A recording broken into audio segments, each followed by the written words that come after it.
अगर आप कहते कि नहीं नहीं नहीं महाराज आप झूठ बोल रहे हैं, संसार हमारा अपना है, तो सुनो ये कथा।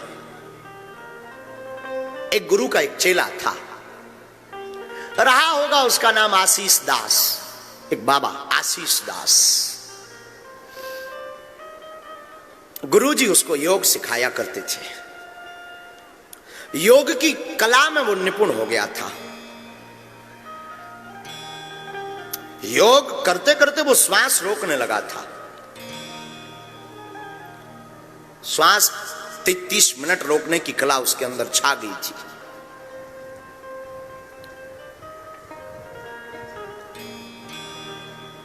एक दिन 4-5 दिन गुरुजी के पास नहीं आया तो गुरुजी ने पूछा क्या हुआ?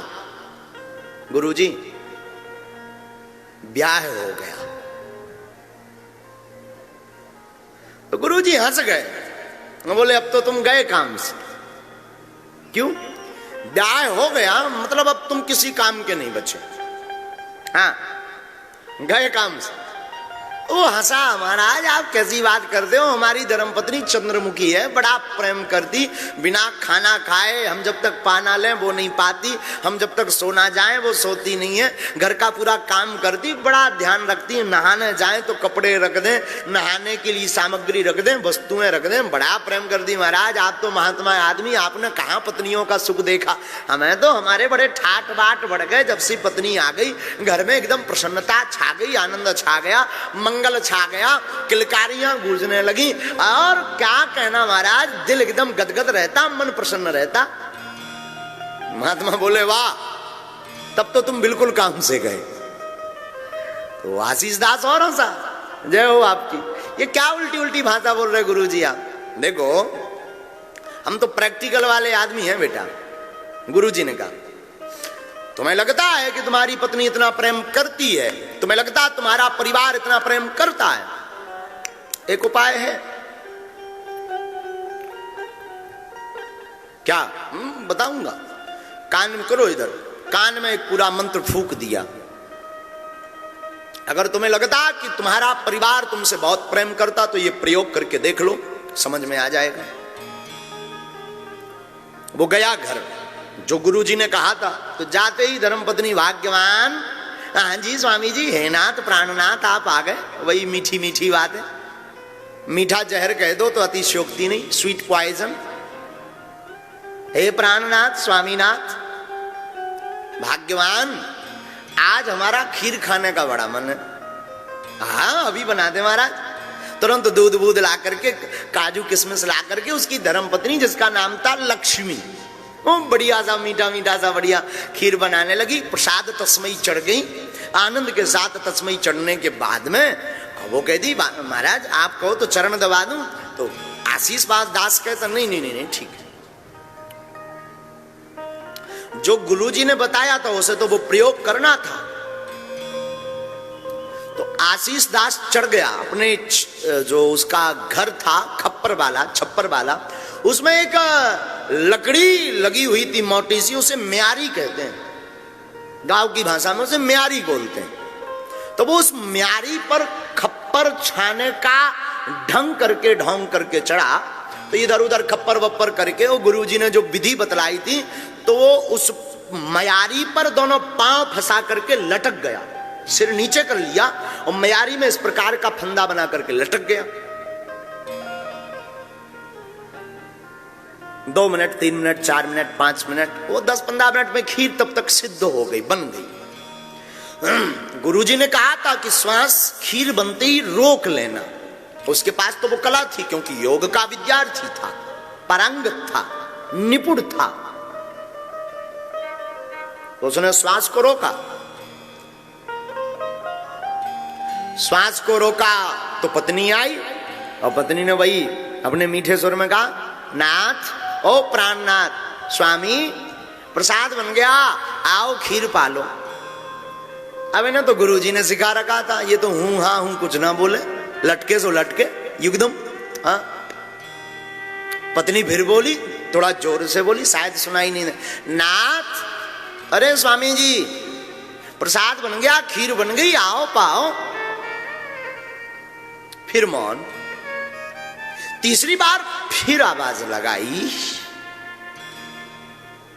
क्या हुआ, कोई जवाब क्यों नहीं दे रहे? अभी तो बड़ा खटर पटर कर रहे थे, अभी तो बड़ा शोर मचा रहे थे, खीर बनाने के लिए हल्ला मचा रहे थे, आखिर हुआ क्या?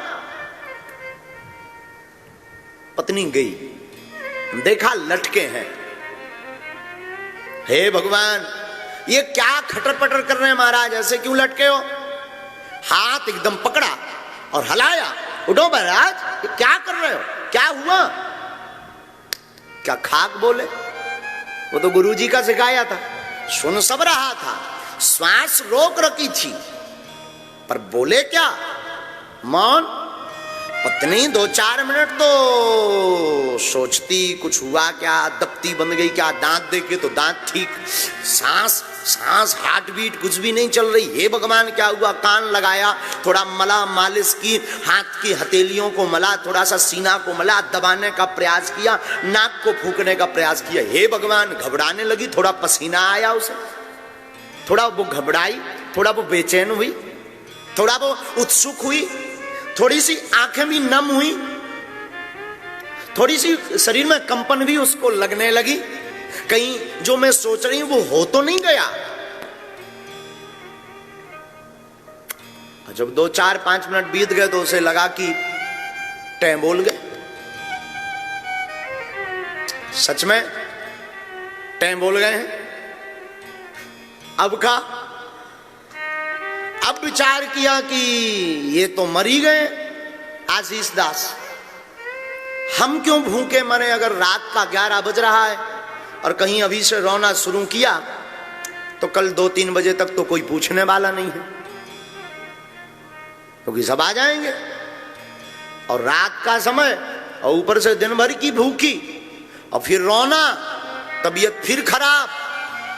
एक काम करो, ये तो चले ही गए हैं, 2 मिनट और घपा घप खाओ, पेट टंकी फुल करो, फिर दबा के रोते हैं। और हुआ क्या? धन्य है धर्म पत्नी, यही किया उसने, दबा के खीर का कटोरा लिया और देखते देखते 2-4 कटोरा सटका गई रड़वाल। हाँ हाँ हाँ, पाई सो पाई, और दूध भी और पानी भी, थोड़ा काजू ऊपर से, और मुंह पहुंच के, और फिर उसने लंबा सा घूंघट डाला और साउंड सर्विस शुरू की। तो गांव वाले, घर वाले सब आ गए। हे भगवान क्या हुआ, हे भगवान क्या हुआ, क्यों रो रही? घर वाले भी आ गए, सासू मां भी आ गई। अभी तो ये ठीक थे, अब ना जाने क्या हो गया, मुंह नहीं बोल रहे, लटके हैं। घर वाले भी बड़े चिंता में। देखा आशीष बाबा लटका था। आशीष बाबा क्या हुआ? अब वो भले बोले भी क्या, लगी ये रोने, ये तो सब देख रहा था। जन हो, खीर खाने के बाद रो रही है, वाह, चला भाई जो होता है। लोग आए, सुबह हुई, स्मशान बनने लगा, किसी के आंसू बंद नहीं हो रहे, सब रोए जा रहे। सुबह प्रातः का, बड़े गौर से सुनना ये कथा, ये हमारी आपकी सबकी कथा है। वही मरघट की वही तैयारी होने लगी, एक डबला लाया गया, करवा लाया गया, लकड़ियां बनाई गई, रिश्तेदार आ गए, गमगीन हो गया, एकदम सूनापन छाने लगा एकदम। पत्नी अपनी याद में रोए, अपने अतीत को ध्यान कर करके, माता पिता अपने अतीत को ध्यान कर करके रोए। हमने बच्चे को हाथ में खिलाया, भोजन कराया, सब रोए जा रहे। जैसे तैसे करके उनको नीचे लाया गया। अब ले जाने की बारी आई तो महात्मा, वो जो आशीष के गुरु थे, वो आए। बीच बीच में एक आध बार इसने चढ़े चढ़े सांस ली, और फिर वही क्रिया तो उसकी मजबूत थी योग की, वही क्रिया करे बार बार। गुरुजी आए तो गुरुजी ने देखा, ओ मर गया, राम राम राम। पांव पकड़ के सब रोने लगे, घर वाले भी, माता भी, पत्नी भी। हे महाराज, आप तो बड़े सिद्ध हो, महापुरुष हो, अमलात्मा हो, साधनाएं हैं आपके पास, तो मंत्र विधा है, आप जिंदा करो ना। तो महात्मा ने कहा कि हम जिंदा कर देंगे। बोले वाह, अब तो घर वाले बड़ी चमचमाती आंखें, चेहरे पर थोड़ी मुस्कुराहट छाने लगी, रोना थोड़ा कम हो गया। महाराज फिर जल्दी करो, देर हो जाएगी, शरीर दुर्गंध देने लगेगा। अच्छा एक काम करो, दूध लाओ एक कटोरा में। एक कटोरा में दूध आया, कटोरा का दूध लिया और महात्मा ने वो आशीष दास के ऊपर से 7 बार यूं यूं यूं यूं घुमाया और कहा कि ये तो जिंदा हो जाएगा, पर ये जो दूध पिएगा वो मर जाएगा। अब लो एक और नई आफत, अब दूध किसको पिलाया जाए? तो सबसे पहले पिता को कहा, तुम्हारा तो बुढ़ापा है,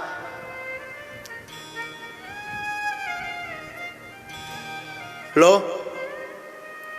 पिता थोड़ी देर तो सावधान रहा, फिर धीरे से बोला कि अब ये तो टबक ही गया, हमारे भी कुछ दिन बचे, जी लेने दो, क्यों पीछे पड़े हो।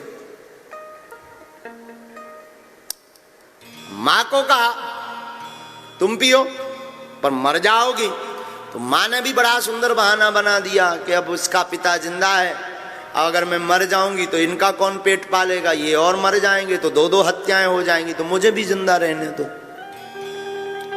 पत्नी को कहा तू तो पी।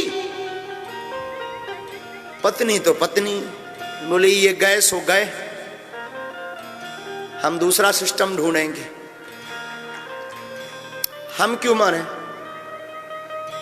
ये जिंदा भी हो गए तब भी मेरा क्या, मैं तो मर जाऊंगी ना, ये गए तो गए, कोई दिक्कत नहीं, हम दूसरा देख लेंगे। तो किसको पिलाया जाए दूध? सबने कहा महाराज आपके आगे नहीं ना पीछे कोई, आप ही क्यों नहीं पी लेते? लो महात्मा ने दोनों हाथ जोड़े, जय हो कलयुगी हरो। वाह, अरे महाराज, फिर तो प्रवचन देने वाले भी बड़े जुड़ जाते हैं, लोग बड़े बड़े, महाराज संत तो होते ही हैं शरणागत भाव वाले, दूसरों के लिए प्राण दे देते, दधी चीज ने अपनी हड्डियां दे दी थी। आप नहीं पी सकते हो, अपने शिष्य के खातिर नाम रोशन हो जाएगा। ये गुरु ऐसा भी है, गुरु बोले जय हो चेला हरो। वाह वाह मेरे चेलो।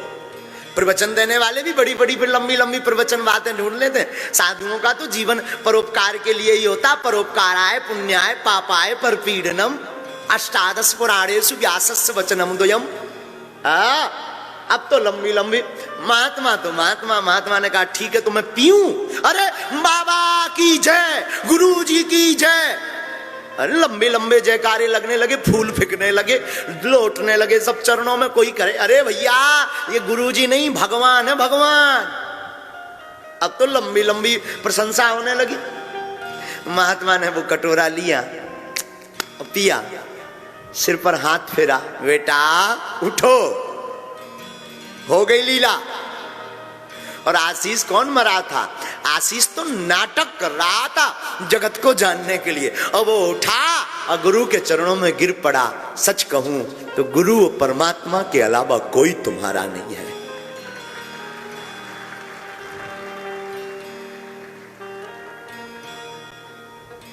और फिर क्या, चल पड़ा आशीष सबको छोड़ छाड़ के। फिर तो बड़े बड़े तमाशे होने लगे, बड़े बड़े लोग बातें करने लगे। लेकिन देखो साहब, मौत तो मौत है, मृत्यु एक ऐसा अटल सत्य है, और सच ये है जिसे तुम अपना कहते हो अपना नहीं है। जगत जिसको तुम अपना मानते वो अपना है ही नहीं। ये संसार किसी का नहीं है। मृत्यु अटल सत्य का नाम है। मृत्यु सबकी आती,